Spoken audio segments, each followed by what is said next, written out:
Budget దగ్గర పడుతుంది.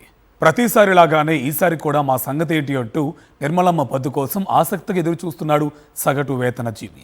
గత బడ్జెట్లో ఊహించని విధంగా కొత్త పన్ను విధానాన్ని ఆకర్షణీయంగా మార్చేసిన కేంద్రం ఈసారి పూర్తిగా పాత పన్ను విధానాన్ని తొలగించే దిశగా అడుగులు వేస్తున్నట్టు సమాచారం.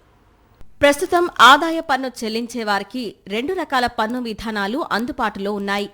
పాత పన్ను, కొత్త పన్ను విధానంలో ఐటీ రిటర్నులు దాఖలు చేయొచ్చు. పాత పన్ను విధానంలో అనేక రకాల మినహాయింపులు ఉన్నాయి. ఇంటి రుణం, దానిపై చెల్లించే వడ్డీ, పొదుపు, పిల్లల చదువులు, ఇలా పలు రకాల రిబేట్లున్నాయి. ఎలాంటి సేవింగ్స్ లేని వారికి కొత్త పన్ను విధానం ప్రయోజనకరంగా ఉంది. అయితే పాత పన్ను విధానంలో పలు రకాల మినహాయింపులు ఉండడంతో మదింపు కష్టంగా ఉందని కేంద్రం భావిస్తోంది. నిపుణుల సలహాలు లేకుండా ట్యాక్స్ ఫైల్ చేయటం కూడా ఇబ్బందికరంగా మారింది. దీంతో సులభంగా ఉండేలా 2020లో కొత్త పన్ను విధానాన్ని తీసుకొచ్చిన కేంద్రం తర్వాత దానిలో మార్పులు చేస్తూ వచ్చింది. గత బడ్జెట్లో కొత్త పన్ను విధానాన్ని ఆకర్షణీయంగా మార్చేసింది. 12 లక్షల వరకు ఆదాయపు పన్ను మినహాయింపు అంటూ ప్రకటించింది. దానికి కొనసాగింపుగా ఈసారి బడ్జెట్లో మరిన్ని చర్యలు ఉండే అవకాశాలు కనిపిస్తున్నాయి. ఇందులో భాగంగా పాత పన్ను విధానాన్ని పూర్తిగా ఎత్తివేసే ఆలోచనలో కూడా ఉన్నట్లు చెప్తున్నారు. మరికొందరు మాత్రం మినహాయింపులు క్రమంగా తగ్గించి ఆ తర్వాత దీన్ని ఎత్తివేస్తారని చెబుతున్నారు. అయితే పరిస్థితులు చూస్తుంటే పూర్తిగా పాత పన్ను విధానానికి మంగళం పలకాలనే కేంద్రం గట్టిగా నిర్ణయానికి వచ్చినట్టు తెలుస్తోంది.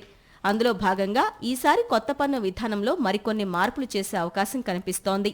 పన్ను స్లాబులను మార్చడం లేదా స్టాండర్డ్ డిడక్షన్ పెంచడం లాంటివి చేయొచ్చనే అంచనాలు ఉన్నాయి. గతంలో కార్పొరేట్ కంపెనీలకు కూడా 2 పన్ను విధానాలు తీసుకొచ్చి తర్వాత ఒకదానికే పరిమితం చేశారు. ఇప్పటికే కొత్త పన్ను విధానాన్ని డిఫాల్ట్ చేశారు. అంటే ప్రత్యేకంగా ఎంచుకోకపోతే కొత్త పన్ను విధానానికి మారిపోతారు. కొత్త పన్ను విధానంతో ఉద్యోగుల్ని మదుపు నుంచి దూరం చేసే పరిస్థితులు వస్తున్నాయని కొందరు నిపుణులు వాదిస్తున్నారు. దానికి సంబంధించి ఈసారి బడ్జెట్లో ఏమైనా ప్రకటన చేస్తారా అన్నది ఆసక్తిగా మారింది. ప్రస్తుత పన్ను విధానం ప్రకారం నెలకు ₹1,00,000 సంపాదించే వారికి ఎలాంటి ఆదాయపు పన్ను లేదు. మరో 75,000 వరకు స్టాండర్డ్ డిడక్షన్ ప్రయోజనం కూడా ఉంది. గణాంకాల ప్రకారం గత ఆర్థిక సంవత్సరంలో దాదాపు 72% మంది కొత్త పన్ను విధానాన్ని ఎంచుకున్నారు. ఈ ఏడాది అది ఇంకా పెరుగుతుందని అంచనా వేస్తున్నారు. దీని ప్రకారం చూస్తే వచ్చే ఏడాది పాత ఫైల్ విధానంతో ఆదాయ పన్ను చెల్లించే వారి సంఖ్య ఇంకా తగ్గుతుంది. కాబట్టి దాన్ని దశలవారీగా తొలగించడం వల్ల ఎలాంటి వ్యతిరేకత రాదని కేంద్రం భావిస్తోంది. భారీగా వ్యక్తిగత ఆదాయం ఉన్నవారే పాత పన్ను విధానం వైపు ఉన్నారని, మధ్యతరగతి మొత్తం కొత్త పన్ను విధానానికి మొగ్గు చూపుతోందని చెప్తోంది. ఫిబ్రవరి 1న నిర్మలా సీతారామన్ బడ్జెట్ ప్రవేశపెట్టబోతున్నారు. ఇది ఆమెకు వరుసగా 9వ బడ్జెట్.